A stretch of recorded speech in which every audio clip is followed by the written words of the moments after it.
Nice.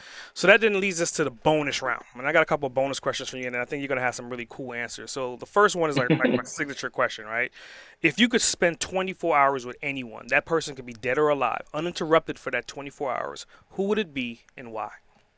Oh, I think I've mentioned his name enough on this podcast. It probably would be Elon, like Elon Musk. I just think the guy has done a lot at, I would still say like a pretty young age, and is clearly not done yet. And he seems, well, obviously incredibly intelligent, but in some strange ways also super down to earth. Has revolutionized like a number of industries, but the one obviously he's doing now with Tesla, and all the other kind of stuff associated to that.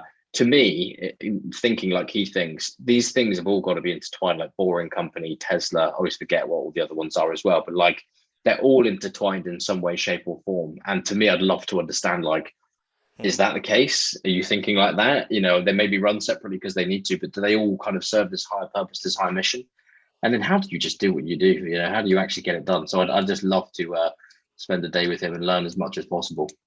Yeah, every time I look at Elon, I was like, Elon has to be on the spectrum because he can see things that the average person cannot see or comprehend by all means. Like Definitely. literally. So I mean, that kind of I was expecting you to say more so your man crush Gordon. So I want you to kind of talk about Gordon Ramsay a little bit. I mean, obviously you're a foodie, so like I was expecting you to say Gordon, but you didn't. So let's talk about like why I messed Gordon that of all up. people is your man crush. That's so funny. I just think again, going back to like what he's achieved in that chefing world. Firstly, I love to cook, right? So there's no like, it's not that weird. Like I love cooking. I think that when you combine like a passion for cooking, it's fun, it's experimental, etc.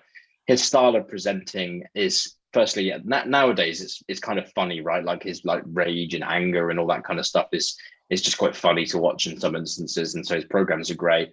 But if you actually follow the guy's journey from like growing up in Scotland with literally nothing, there's this show called Boiling Point here in the UK that he did years ago as the first one, where he was super serious on this show. It was nothing like the kind of comical version or like the perfected version you see of him on the screen now.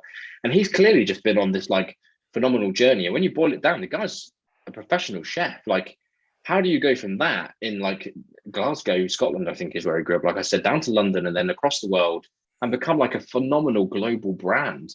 And he seems to be also having fun along the way. Who knows if he is, but I would love to meet him and have dinner with him. But like, that's so funny you say that. Like, yeah, again, I just think when you look back to like him, what he did, and some of the people and books and stuff I've been referencing, like grinding every day, getting it done, working, etc. You don't get to where you are without that. And combine it with the cooking passion, yeah. And I'd love to meet him. Nice, nice.